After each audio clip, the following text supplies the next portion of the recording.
पेशेवर दंगाई गुल्ले और अपराधी पूरे प्रदेश के अंदर अराजकता का तांडव करते थे। बेटियां स्कूल नहीं जा पाती थी, महिलाएं बाजार नहीं जा पाती थी। आज वही प्रदेश आपके सामने है। देश के अंदर कानून व्यवस्था की एक नजीर प्रस्तुत करता उत्तर प्रदेश नए भारत का नया उत्तर प्रदेश बनने की ओर अग्रसर है। मैं आपके सुल्तानपुर में आने के पहले अयोध्या में था। आपने कल अयोध्या का रोड शो का कार्यक्रम देखा होगा। अयोध्या नगरी, पूरी अयोध्या नगरी उमड़ पड़ी थी भारतीय जनता पार्टी प्रत्याशियों के समर्थन में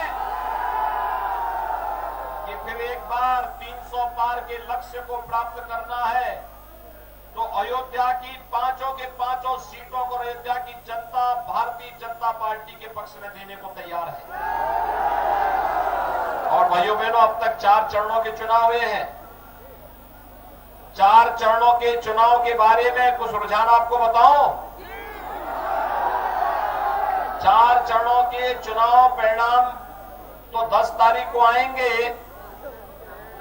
लेकिन रुझान अब तक बताते हैं। रुझान इसी से अंदाजा लगा सकते हैं कि विपक्ष के तमाम नेताओं ने अभी से विदेश भागने के लिए अपने टिकट 11 तारीख के बुक करा दिए। उन्होंने पहले से बुकिंग कर दी है। और इससे ज्यादा परिवर्तन और क्या हो सकता है। जो लोग पहले राम भक्तों पर गोली चलाते थे और अपनी जेब में तमंचा लेकर के राम भक्तों पर गोली चलाते थे, अब वे भी बजरंगबली की गदा लेकर के घूम रहे हैं। और भाइयों बहनों, आप देखना, इस चुनाव में जब वे बुरी तरह परास्त होंगे तो अगली बार वे अयोध्या में कार सेवा करते हुए दिखाई देंगे।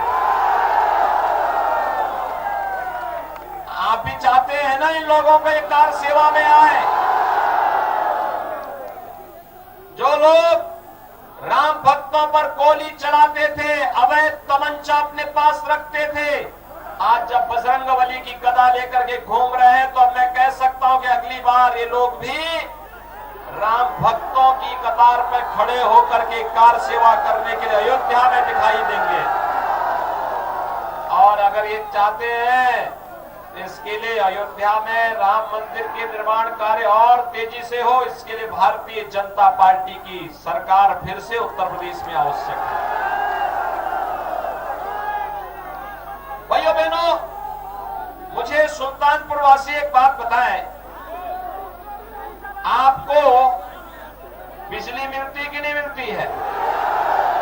आज आ रही है, 2017 के पहले आती थी। 2017 के पहले तो बिजली की भी जाति और मजहब हुआ करता था। ईद और मुहर्रम होता था तो बिजली आएगी, और नहीं तो होली और दीपावली के अवसर पर गायब हो जाती थी। ये सच है ना? मैं सच बोल रहा हूं ना? यही होता था ना? लेकिन भाइयों बहनों, अब तो सबको बिजली, पर्याप्त बिजली है ना। अब कोई भेदभाव तो नहीं होता है।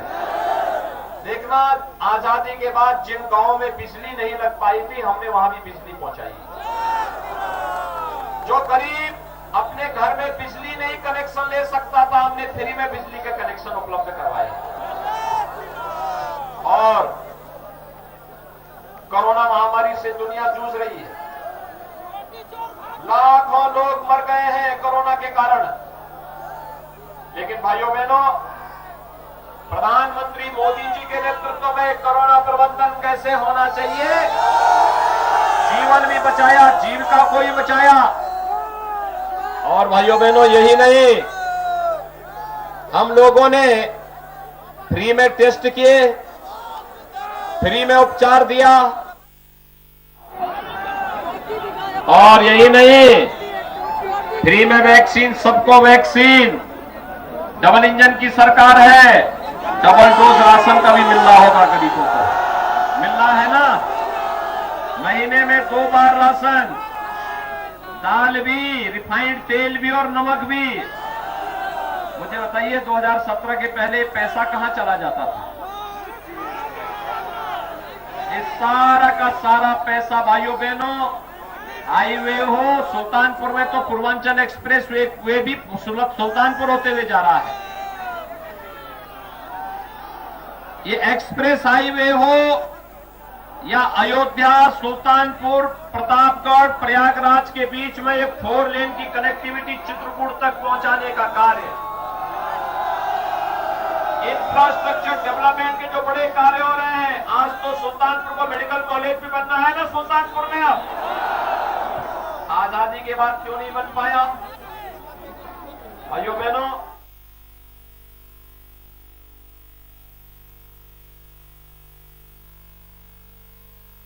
भाजपा का संकल्प है उज्ज्वला लाभार्थियों की होली दिवाली मुफ्त सिलेंडर वाली।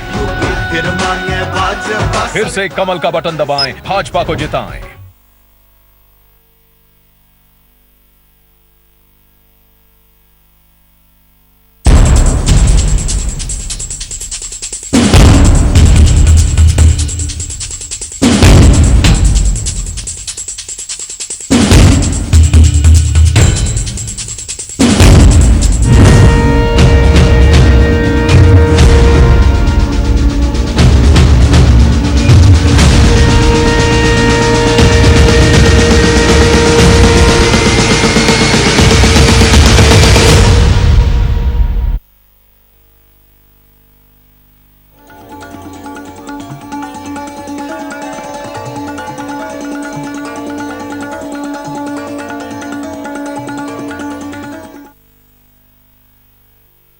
बहुजन समाज पार्टी की राष्ट्रीय अध्यक्ष बहन कुमारी मायावती जी की उत्तर प्रदेश की जनता से अपील है कि वे सामाजिक एवं आर्थिक परिवर्तन के महानायक महात्मा ज्योतिबा फूले, छत्रपति शाहूजी महाराज, नारायण गुरु बाबा साहेब डॉक्टर भीमराव अंबेडकर व मान्यवर श्री कांशीराम जी आदि के सपनों को साकार करने तथा प्रदेश में विकास एवं कानून का राज कायम करने हेतु बीएसपी की सरकार बनाने के लिए पार्टी के सभी विधानसभा प्रत्याशियों को हाथी चुनाव चिन्ह के सामने वाले बटन को दबाकर उन्हें जरूर विजयी बनाएं। भी फ्री, शौचालय भी फ्री, कनेक्शन भी फ्री और बड़े बड़े प्रोजेक्ट भी पूरे हो रहे हैं। मेडिकल कॉलेज बन रहा है, एक्सप्रेस हाईवे बन रहा है, ये सभी काम हो रहे हैं ना। और ये कार्य आगे बढ़ने चाहिए। तो सपा के एक नेता मुझे मिले, उन्होंने मुझसे पूछा कि आखिर विकास के इन कार्यों का मतलब क्या है। मैंने कभी आपकी समझ में नहीं आएगा। काम जब थे हमारे समय तो पैसा ही नहीं था। मैंने कहा पैसा आता कहां से? पैसा जो तुम्हारे इत्र वाले मित्र हजम कर जाते थे। तो कहा आपने कैसे पैसा निकाला? मैंने कहा देखो, आज तो एक्सप्रेस हाईवे भी है, मेडिकल कॉलेज भी है, गरीबों के लिए मकान भी है, सारी योजनाएं हैं। पैसे की कमी नहीं, सरकार की नियत में कमी थी।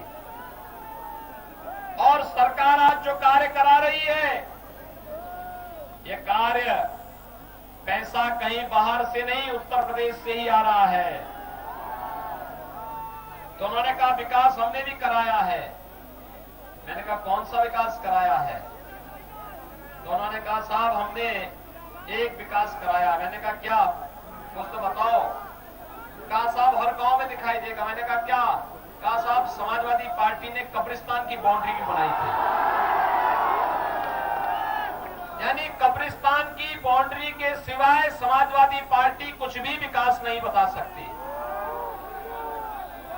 और भाइयों बहनों, यहां जब भाजपा की बात होती है तो गिनाते गिनाते गिनाते गिनाते इतनी योजनाएं हम बता सकते हैं कि व्यक्ति उनको गिन नहीं सकता। लेकिन सपा के नेता भौचक थे, उन्होंने कहा साहब पैसा कहां से आता है? मैंने कहा देखो पैसे का राज है, सरकार की नियत साफ है, काम दमदार है और दमदार काम के लिए जनता जनार्दन का आशीर्वाद है।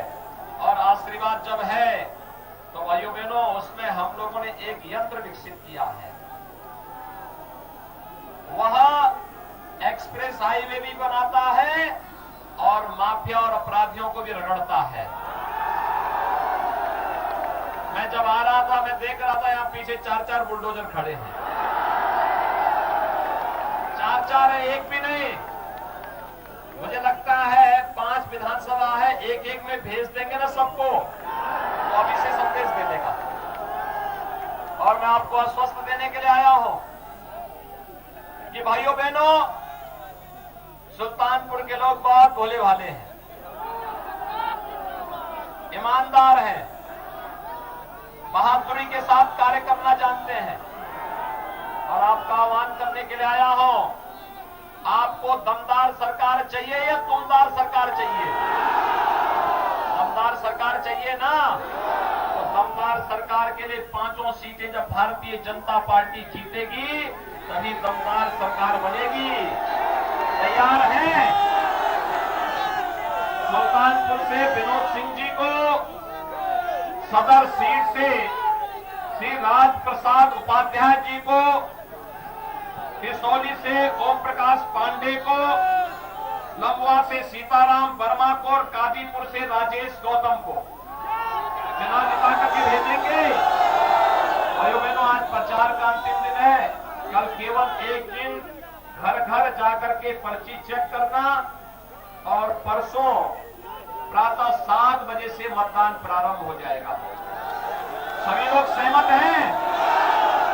जिता करके भेजेंगे, लेकिन एक शर्त है। और शर्त क्या है? चुनाव के दिन पहले मतदान। सभी लोग तैयार हैं?